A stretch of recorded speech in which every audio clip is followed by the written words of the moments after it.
So just gonna kind of recap everything we've done in Algebra 2. Basically, we've been looking at lots of different kinds of functions, and we started with these quadratic functions, right, which just look like a parabola. Then we started talking about, in the next section, we talked about polynomial functions in general, so things higher than a second degree. So for example, y equals, if it was a third degree, it looked like, I'm just making something up here, looked like that, right? This was a third degree polynomial. If it was a fourth degree, looked like that. If it was a fifth degree, it might have looked like that, and so on. So we talked about that in chapter 2, and it was these wavy polynomials. In chapter 3, we talked about roots. So for example, a square root, what that looks like, right? Kind of looked like half of that. If it was a cube root, it was fancier. Oops, without that last x. It looked like that, right? This is what we talked about in chapter 3. And a lot of times when we talked about these, we also spent a ton of time talking about just how to manipulate these and simplify them. In the last section, we talked about exponentials and logarithms. So we talked about things that were in the form of like 2 to the x, where our variable was up in the exponent. So this was an exponential. We also talked about the logarithms, the inverse. So log base 2 of x would have looked like that, where it was just reflected over that xy. So chapter 5 is all about rational functions. And if you remember from chapter 1, you guys were given like this weird, it kind of looked like a Venn diagram almost, but it had all the different types of numbers, and rational numbers are fractions, right? So they're numbers that can be written as fractions. And those are actually pretty interesting graphs. So if we look at y equals 2 divided by x, you can see these are pretty complicated. So this is what we're going to talk about in chapter 5. And you can see there's actually a double asymptote there. We're going to have horizontal and vertical asymptotes. We're going to talk about numbers that are not possible. And it's kind of an interesting set of functions. So before we do that, though, we always have to talk about manipulating these. And section 5.1 is talking specifically about modeling inverse and joint variation. So today I'm just going to do examples 1 and 2 here. And like I said, it should be pretty quick. So definitions. I want to remind you of one thing. I think this would have been like Algebra 1, because it comes up in this chapter. So let's add a definition here. Let's talk about direct variation. Again, I think this was from Algebra 1. I don't remember where this falls. But direct variation are functions that are in the form y equals a times x, where a is not 0.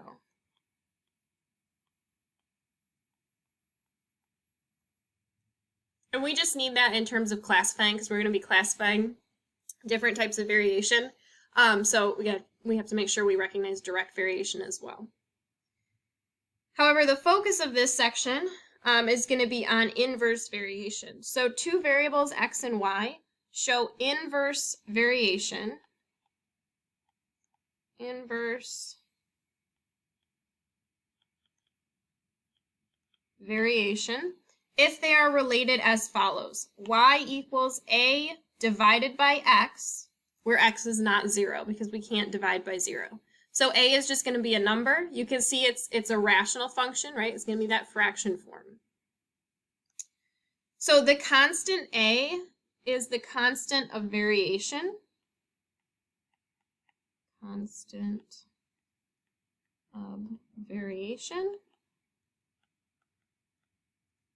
And y is said to vary inversely with x.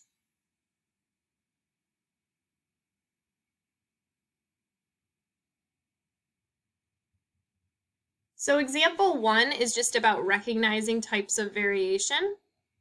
So it just wants us to tell whether x and y show direct variation, which again is that multiplication, inverse variation, where you're dividing by x, or anything else, which would just be neither. So part A here, we have x, y equals 7. To start off, we need to solve for y, because in order to tell what type of variation they have, it needs to be y equals. So we have x, y equals 7. to move that x over, we would just divide both sides by x. So we'll get y equals 7 over x. Once it's in this form, we just compare, is this one of those two types? In this case, it looks like y equals a number divided by x. So our type of variation is just going to be inverse variation, because inverse variation is where you divide by x.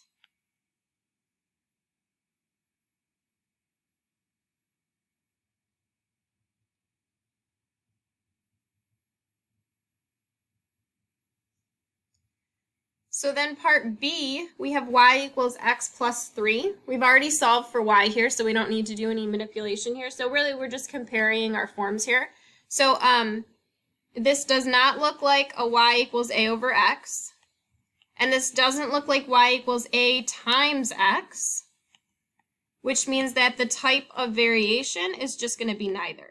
So type of variation is neither. And that's because this is just a linear function, so as x increases, y increases.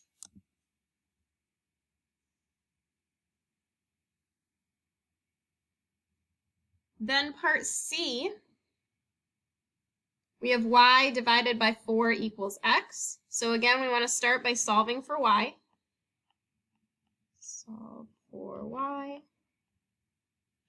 So we have y divided by 4 equals x. We're going to solve for y by just multiplying both sides by 4. That clears out that denominator. And what we have then is y equals 4x. If we compare to our different forms, this is a multiplication, so this looks like y equals a times x, which would be direct variation. So our type of variation here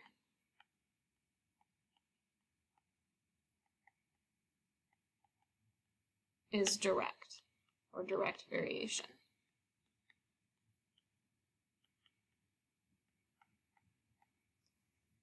So your first 4 homework problems today look like this. You're just identifying the type of variation, and you might have to solve for y to start, so that's why you have a show your work box, just to solve for y to determine what type of variation it is. So just these 3 types that we're talking about.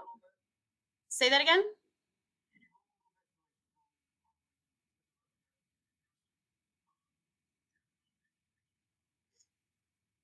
So yeah, the direct variation is y equals a times x, and inverse variation is y equals a divided by x.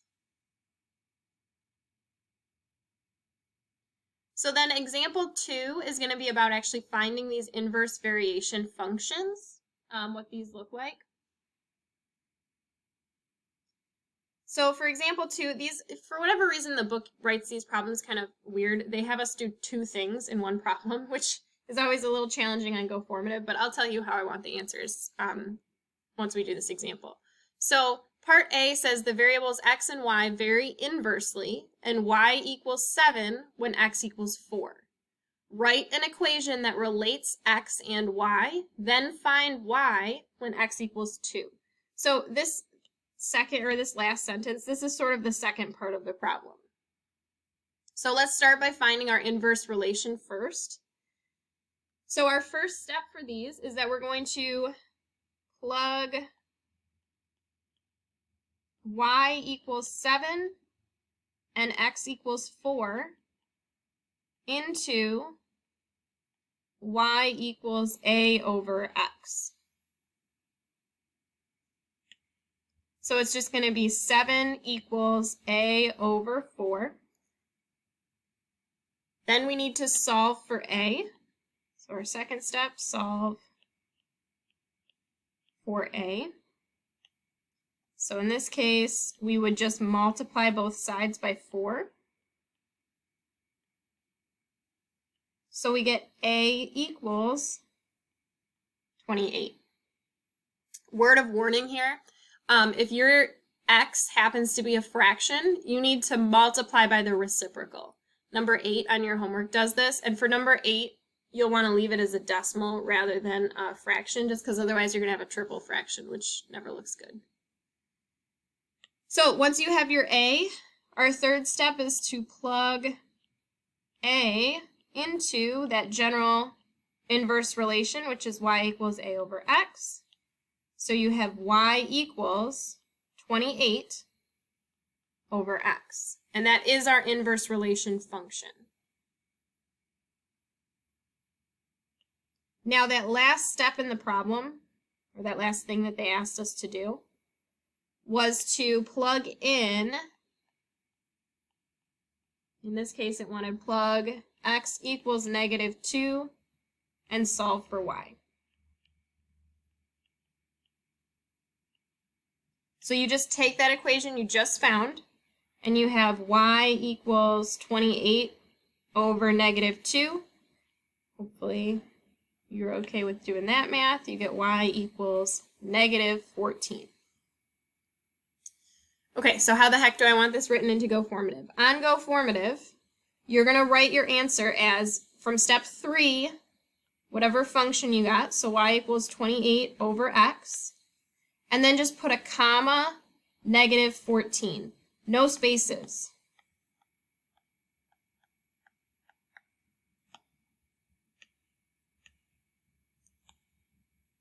So this is how you're going to write it on GoFormative. Again, it's awkward because the book is asking us for two things.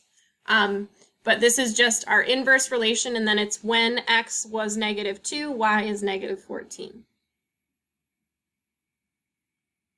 Any questions about that? Nothing too crazy, I hope.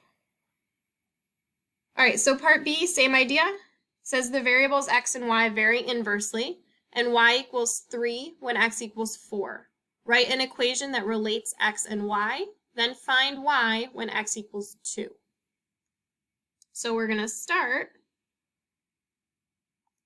by plugging, so plug y equals 3 and x equals 4 into our general inverse relation, which was y equals a over x.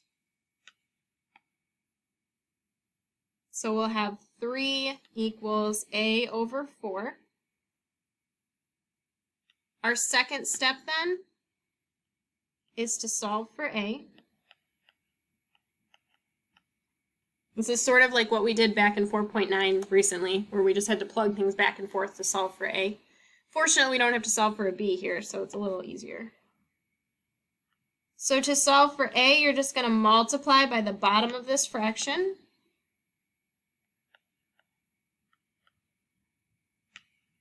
So we get that a is equal to 12.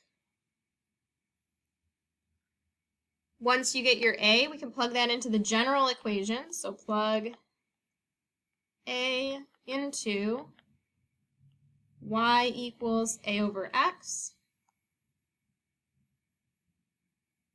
So we'll have y equals 12 over x.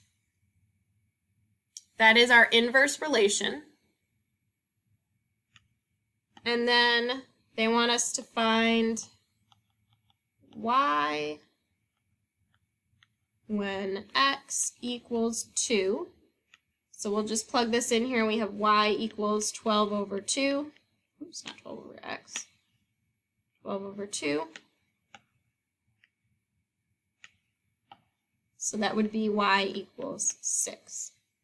So on GoFormative, your answer will be y equals 12 over x, comma, 6, no spaces.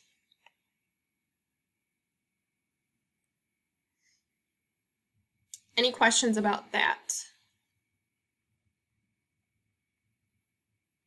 Again, it's always a little awkward when they ask us for two things, but not terrible.